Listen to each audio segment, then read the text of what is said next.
This is my dopamine diary, and for the past few months I've been using this ridiculously easy beginner productivity technique to not only stop relying on discipline to stick with my goals and habits, but to actually break all of the bad habits that I had in my life. So in this video, I want to share with you guys the 3 ridiculously straightforward steps that I took to set up my dopamine diary, so that you too can stop relying on discipline to stick with your habits. Do you ever wonder why some people are able to stick with every single healthy habit they set, whilst people like you and me struggle with even the most basic things? And this really got to me because I sort of fell off my health and fitness journey a few months ago. I stopped going to the gym as much, my diet kind of suffered, and I got a little bit upset that, I couldn't stick with this habit. So because I was feeling like I was stuck in this rut, I read, or rather listened to, the audiobook of Atomic Habits by James Clear. And I figured out that there's just 3 simple things that you need to do to make a habit stick. And the first thing was really obvious, but it's something I never even thought about, because we kind of know what we need to do, right? If we want to lose weight and get on that health journey, we know that we need to improve our diet and start exercising more. But all too often, things just come up in life, whether that's answering emails, seeing an old friend, or, it could literally be anything that distracts us from these habits, and we do actually forget what we need to do. So pretty quickly I realized that I needed a visual way to remind myself of all of the habits that I wanted to do. And that's why James Clear talks about the idea of a habit tracker. But I'll be honest with you guys, I feel like that name is a little bit boring. So that's where I kind of designed a similar system with a few key differences, hence the name Dopamine Diary. The best thing with this Dopamine Diary is, because they're in this kind of physical A6 notebook, I can just put it in my pocket and kind of take it out whenever I feel like it, wherever I am in the world, wherever I am, whatever I'm doing. The next step to this Dopamine Diary is something that can influence not only your habits, but pretty much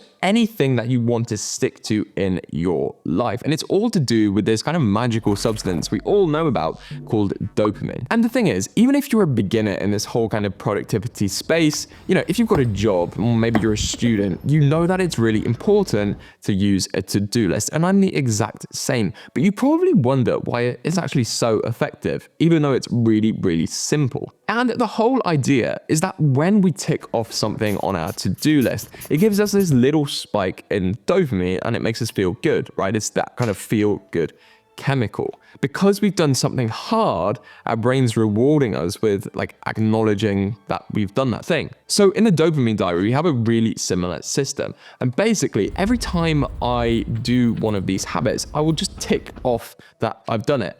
And it works in the same way as the to-do list, right? So it will just give me that boost in dopamine and make me feel good and make me want to go on to the next habit. But this next thing has been the most revolutionary part of the Dopamine Diary for me. And because of it, I can practically guarantee that this is going to work for you, even if you're lazy. I'm sure that you too must know somebody in your life that is just obsessed with video games. And for whatever reason, they seem even more obsessed with kind of leveling up their character in this fictional world than focusing on themselves in real life. And whilst that seems really counterintuitive, there is a ridiculously kind of simple, if not a little bit deceptive way that these video games kind of hack all of our attention and make us want to feel progress towards completing goals, completing tasks, then leveling up our character. And when we apply this same principle to something that's actually important, building habits, building worthwhile habits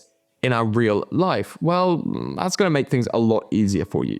So what is this? Well, the thing with video games is that most of them have a sort of tracker that gives you a sense of your progress over time. And the way that you can actually apply this to your dopamine diary is by creating a new one every week. So now you know why the dopamine diary is guaranteed to work for you and enable you to finally stick to your habits. But and there's a big caveat, because this is all in theory. Because in reality, I can almost guarantee that you're going to make one of these 3 mistakes when setting the system up. So let me tell you what they are so you know how to avoid them and also how to actually stick with all of your habits. This first mistake is something that it is absolutely crucial you avoid, because if you don't, you won't even be able to get started with the Dopamine Diary. So if you're anything like me, you might use something like Notion to manage all of your life, but there's a huge problem with this. And I've experienced this myself too, because oftentimes we can spend so long planning and designing these really pretty kind of productivity systems without actually doing the tasks that contribute towards actually being productive. And the same is true with the Dopamine Diary. And the thing is, it doesn't need to look super pretty, but the crucial thing you need to do is list the habits in the order from when you wake up to when you go to bed. And this is just going to make it really easy to know exactly what you need to do from the moment you start the day to the moment you end the day. The next mistake that you have to avoid if you want to make sure that the Dopamine Diary works for you is all to do with this little bit at the bottom of my notebook.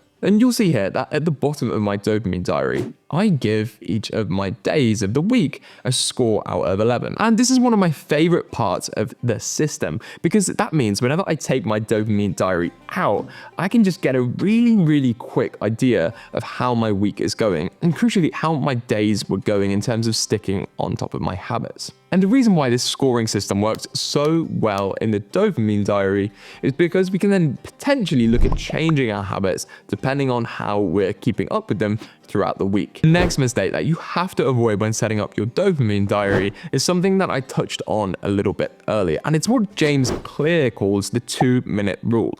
And this is going to make it basically impossible for you not to stick with any habit that you set for yourself. If you remember what I said earlier, instead of putting on my Dopamine Diary the habit of going to the gym, I put on my workout clothes. Why do you think that is? The reason why is pretty straightforward, because I think we're all fundamentally quite lazy people. So we need a system that makes things ridiculously easy to get started, because if you're anything like me, you know that you only start to feel motivated when you're actually doing the action. It's that first bit that feels so hard to start with. And the 2-minute rule basically says that you want to break up your habit into the smallest thing possible. So for example, here with me, I want to go to the gym. That's the habit. But what's something I can do in 2 minutes that will contribute towards that?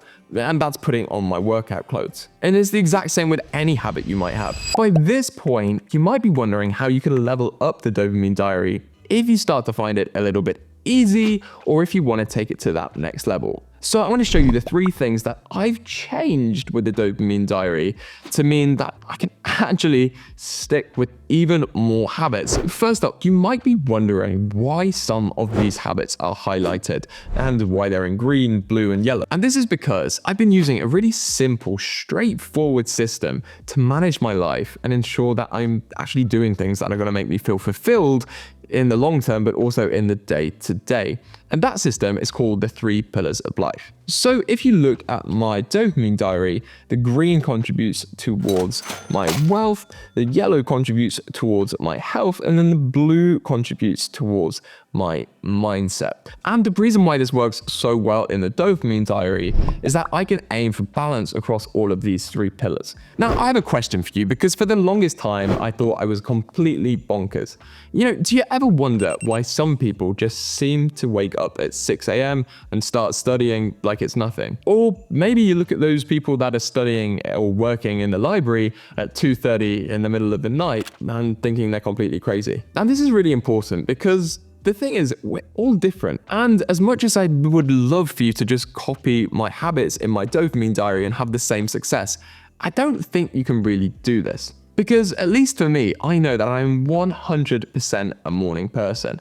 And if I work on a project or try and do something hard late at night, I find myself just getting so unmotivated, and my brain just keeps telling me that I can't do it and I'm not good enough. So what really helped me, and I'm sure can help you too, is figuring out where you sit on this sort of divide between being a morning person and being a night person. This is a little bit counterintuitive, but to start with your Dopamine Diary, you might just be listing down loads of healthy habits, things that are good for you. But as we both know, sometimes it's even more important for your life to stop the negative habits than it is to start putting new good, healthy habits on your plate. And how you can use the dopamine diary to do this is just by putting down negative habits that you want to avoid. The next thing that I wanted to use my dopamine diary for was to start to replace my phone addiction, because I noticed I was spending so much time just doom scrolling. So to find out what simple steps I took to break my phone addiction and to break that doom scrolling habit,